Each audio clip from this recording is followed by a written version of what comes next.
Cette lettre ouverte, datée du 25 octobre 2020, a été publiée aujourd'hui sur la QMAP. Elle est adressée à Donald Trump et signée par l'archevêque Carlo Maria Vigano.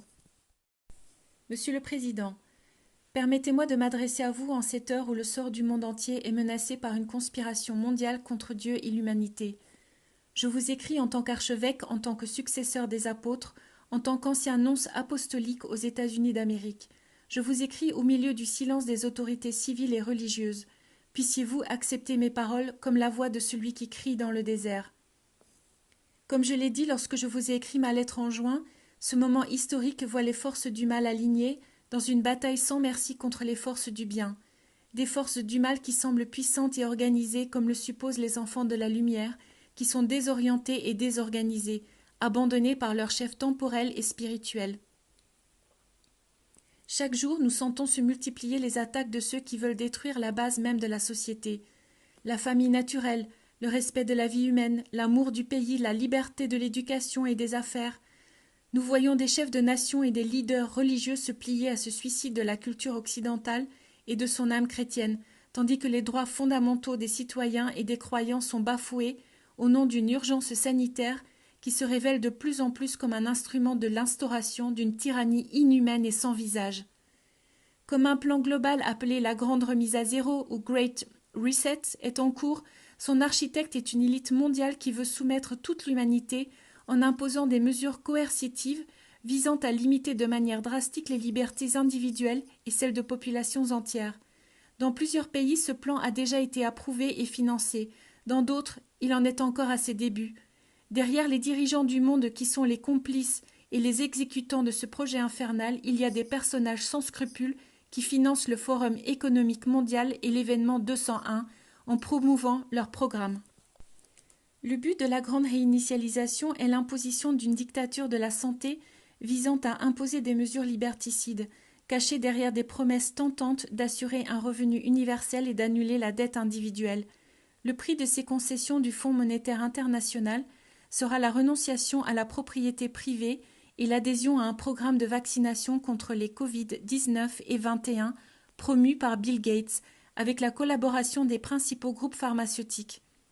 Au-delà des énormes intérêts économiques qui motivent les promoteurs de la grande réinitialisation, l'imposition de la vaccination s'accompagnera de l'exigence d'un passeport sanitaire et d'une carte d'identité numérique avec pour conséquence la recherche des contacts de la population enfermée dans des camps de détention ou assignés à résidence, et tous leurs biens seront confisqués. Monsieur le Président, j'imagine que vous savez déjà que dans certains pays, le Grand Reset sera activé entre la fin de l'année et le premier trimestre de 2021. À cette fin, d'autres confinements sont prévus, qui seront officiellement justifiés par une deuxième et une troisième vague supposée de la pandémie. Vous connaissez bien les moyens qui ont été déployés pour semer la panique et légitimer des limitations draconiennes des libertés individuelles provoquant habilement une crise économique mondiale. Dans les intentions de ces architectes, cette crise servira à rendre irréversible le recours des nations au Grand Reset, donnant ainsi le coup de grâce à un monde dont ils veulent annuler complètement l'existence et la mémoire même. Mais ce monde, Monsieur le Président, comprend des personnes, des affections, des institutions, la foi, la culture, les traditions et les idéaux, des personnes et des valeurs qui n'agissent pas comme des automates, qui n'obéissent pas comme des machines, parce qu'elles sont dotées d'une âme, d'un cœur, parce qu'elles sont liées par un lien spirituel qui tire sa force d'en haut, de ce Dieu que nos adversaires veulent défier, tout comme Lucifer l'a fait au début des temps avec son nom Serviam. Dans les intentions de ces architectes, cette crise servira à rendre irréversible le recours des nations au Grand Reset, donnant ainsi le coup de grâce à un monde dont ils veulent annuler complètement l'existence et la mémoire même. Mais ce monde, Monsieur le Président, comprend des personnes, des affections, des institutions, la foi, la culture, les traditions et les idéaux, des personnes et des valeurs qui n'agissent pas comme des automates, qui n'obéissent pas comme des machines, parce qu'elles sont dotées d'une âme et d'un cœur, parce qu'elles sont liées par un lien spirituel qui tire sa force d'en haut, de ce Dieu que nos adversaires veulent défier, tout comme Lucifer l'a fait au début des temps avec son non serviam. Beaucoup de gens, nous le savons, sont agacés par cette référence à la classe entre le bien et le mal, et l'utilisation de connotations apocalyptiques qui, selon eux, exaspèrent les esprits et aiguisent les divisions. Il n'est pas surprenant que l'ennemi soit furieux d'être découvert juste au moment où il croit avoir atteint la citadelle qu'il cherche à conquérir sans être dérangé. Ce qui est surprenant, en revanche, c'est qu'il n'y ait personne pour tirer la sonnette d'alarme. La réaction de l'État profond qui dénonce son plan est brisée et incohérente, mais compréhensible. Juste au moment où la complicité des grands médias avait réussi à rendre la transition vers le nouvel ordre mondial presque indolore et inaperçue, toutes sortes de tromperies, de scandales et de crimes sont mis au jour. Jusqu'à il y a quelques jours, il était facile de salir comme théoricien du complot celui qui dénonce ces terribles plans, que l'on voit maintenant se réaliser dans les moindres détails.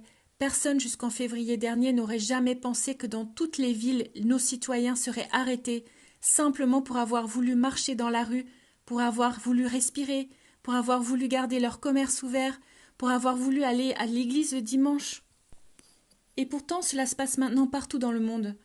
Même dans une Italie de cartes postales que beaucoup d'Américains considèrent comme un petit pays enchanté, avec ses monuments anciens, ses églises, ses villes charmantes, ses villages caractéristiques, et tandis que les politiciens sont barricadés dans leurs palais, promulguant des décrets comme des satrapes persans, les entreprises font faillite, les magasins ferment, et les gens sont empêchés de vivre, de voyager, de travailler et de prier.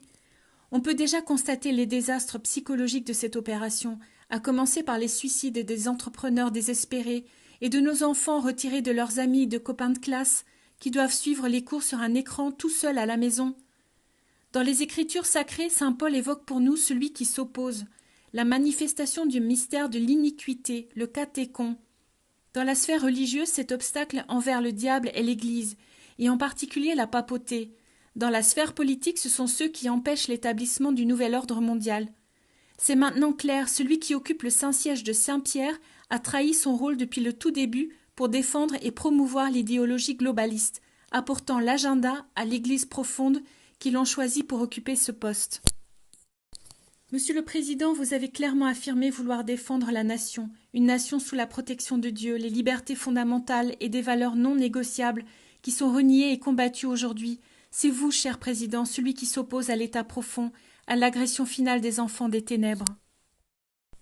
Pour cette raison, il est nécessaire que les personnes de bonne volonté comprennent l'importance historique de cette imminente élection, pas tant pour la préférence pour tel ou tel programme politique, mais pour l'inspiration générale de l'action que vous incarnez, dans ce contexte historique particulier, le monde, notre monde, qu'ils veulent supprimer avec le confinement.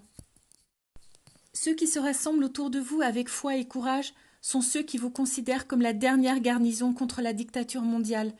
L'alternative est une personne qui est manipulée par l'État profond, gravement compromis dans des affaires de scandale et de corruption et qui fera aux États-Unis ce que Jorge Mario Bergoglio fait à l'Église, le Premier ministre Conte à l'Italie, le président Macron à la France, le Premier ministre Sanchez en Espagne, etc. La nature de maître chanteur de Joe Biden, exactement comme les prélats du cercle magique du Vatican, lui voudront d'être utilisés sans scrupule, laissant des pouvoirs illégitimes interférer dans les politiques domestiques comme dans les affaires internationales. Il est évident que ceux qui le manipulent ont une autre personne bien pire que lui, prête dans l'ombre pour le remplacer dès la moindre occasion. Et déjà au milieu de ce sombre tableau, dans cette apparente et inarrêtable avancée de l'invisible ennemi, il y a un espoir qui émerge. L'adversaire ne sait pas comment aimer, il ne comprend pas que le revenu universel ou l'annulation des dettes ne sera pas suffisant pour subjuguer les masses et les convaincre de se comporter comme un troupeau. Ce peuple qui a supporté depuis bien trop longtemps les abus haineux et tyranniques du pouvoir est en train de redécouvrir qu'il a une âme. On peut comprendre qu'il ne veuille pas échanger sa liberté contre l'homogénéisation et la suppression de son identité. Il commence à comprendre les valeurs de la famille et des liens sociaux, les liens de la foi et la culture qui relient les honnêtes gens. Le grand reset court à sa perte, car ceux qui le commandent ne croient pas que les peuples sont capables d'aller dans les rues pour défendre leurs droits, pour protéger ceux qu'ils aiment et pour donner un avenir à leurs enfants et leurs petits-enfants. L'inhumanité croissante du projet globaliste va vaciller misérablement dans le visage de cette firme grâce à l'opposition courageuse des enfants de la lumière.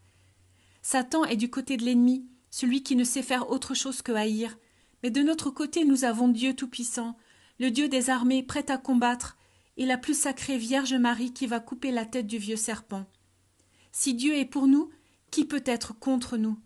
Monsieur le Président, vous avez connaissance de cela dans ces heures cruciales. Les États-Unis d'Amérique sont considérés comme le rempart contre la guerre déclarée par les avocats du globalisme. Placez votre foi envers le Seigneur. Soyez renforcés par les mots de saint Paul. Je peux tout faire en lui, ce qui me rend plus fort.